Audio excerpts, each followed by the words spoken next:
ಸರ್ಕಾರಿ ಸ್ಥಳಗಳಲ್ಲಿ ಆರ್ಎಸ್ಎಸ್ ಚಟುವಟಿಕೆ ನಿಷೇಧ ವಿಚಾರಕ್ಕೆ ಸಂಬಂಧಪಟ್ಟಂತೆ ಸಚಿವ ಪ್ರಿಯಾಂಕ್ ಖರ್ಗೆಯವರಿಗೆ ಬೆದರಿಕೆ ಕರೆ ಬರುತ್ತಿರುವ ಕುರಿತು ಮೈಸೂರಿನಲ್ಲಿ ಮುಖ್ಯಮಂತ್ರಿ ಸಿದ್ದರಾಮಯ್ಯ ರಿಯಾಕ್ಟ್ ಮಾಡಿದ್ದಾರೆ. ಇಂಥ ಬೆದರಿಕೆಗೆ ನಾನು ಹೆದರಲ್ಲ, ಖರ್ಗೆಯವರು ಹೆದರೋದಿಲ್ಲ.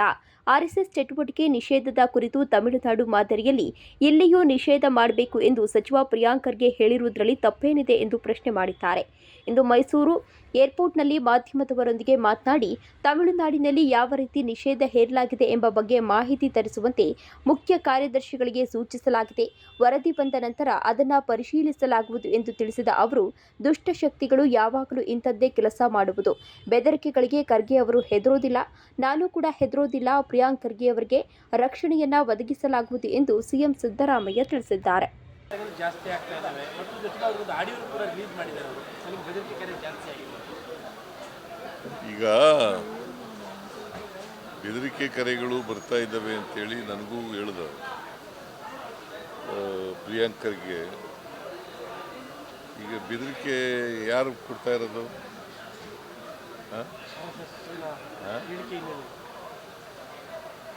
ಈಗ ಅವ್ರು ಏನಂತ ಹೇಳಿರೋದು, ಸರ್ಕಾರಿ ಜಾಗಗಳಲ್ಲಿ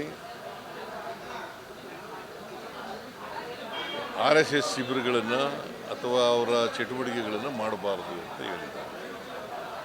ತಮಿಳುನಾಡಿನಲ್ಲಿ ಮಾಡಿದ್ದಾರೆ, ಹಂಗೆ ಮಾಡಿ ಅಂತ ಹೇಳಿದ್ದಾರೆ. What is wrong in that?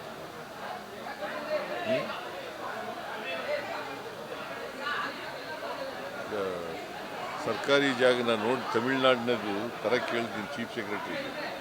ತಮಿಳುನಾಡಿನಲ್ಲಿ ಯಾವ ಥರ ಮಾಡಿದ್ದಾರೆ ಅದನ್ನು ಆ ಥರ ಇಲ್ಲಿ ತರಿಸಿ ಅಂತ ಹೇಳಿದ್ದೀನಿ. ಅದು ನೋಡಿ ಬಂದ ಮೇಲೆ ನೋಡ್ತೀನಿ ನಾನು. ಅದೇ ಥರ ಬ್ಯಾನ್ ಮಾಡ್ತೀರಾ ಸರ್? ಅದೇ ಥರ ಬ್ಯಾನ್ ಮಾಡ್ತೀರಾ ಸರ್?